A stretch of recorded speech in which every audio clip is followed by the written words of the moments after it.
Bonjour à tous. Dans votre actualité générale, tout d'abord, une première victoire pour Sébastien Lecornu. L'Assemblée nationale a adopté définitivement hier le projet de loi de financement de la sécurité sociale pour l'année prochaine. Texte qui a été adopté par 247 députés contre 232. Le Premier ministre Sébastien Lecornu a salué un texte de compromis sur ses réseaux sociaux. Il sait que l'adoption du budget de l'État sera, je cite, plus difficile encore. Le gouvernement accélère pour lutter contre la dermatose nodulaire contagieuse. 750 000 bovins vont être vaccinés contre cette maladie dans les semaines qui viennent, a annoncé hier la ministre de l'Agriculture, Annie Genevard.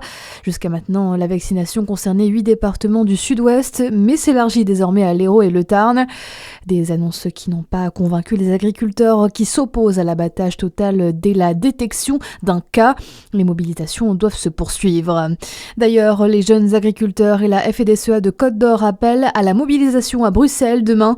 Ils comptent dénoncer les politiques agricoles européennes, notamment l'accord avec le Mercosur, les taxes sur les engrais et la nouvelle politique agricole commune.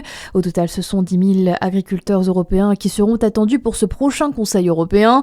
Des bus au départ de Dijon, Tilchâtel et Ville-sous-la-Ferté seront affrétés. Dans le volet judiciaire, le verdict est attendu pour demain à 9h, clap final du procès de Frédéric Péchier, l'ex-anesthésiste du Doubs jugé pendant plus de 3 mois pour 30 empoisonnements, dont 12 mortels dans 2 cliniques de Besançon. Les avocates générales ont requis la réclusion criminelle à perpétuité avec une période de sûreté de 22 ans et l'interdiction définitive d'exercer la médecine. L'avocat de Dominique Péchier plaide l'acquittement. Se loger dans la région n'est pas toujours simple, que l'on vive en ville ou à la campagne. L'INSEE a publié une étude sur le logement en Bourgogne-Franche-Comté et dresse un état des lieux détaillé du parc et de sa répartition sur le mois de novembre.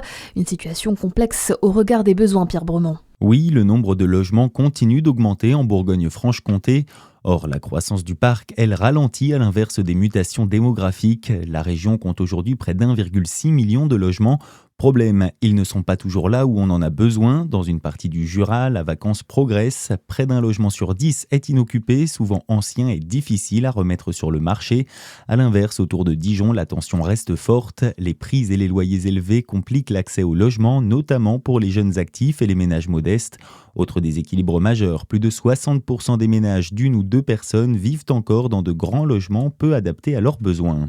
Et puis un mot de Ligue des Champions, mais attention sur les parquets en basket. Hier soir, les Lonchalons s'est largement imposé face aux Tchèques du Nymburk dans le cadre de la 6e et dernière journée des phases de groupe de Ligue.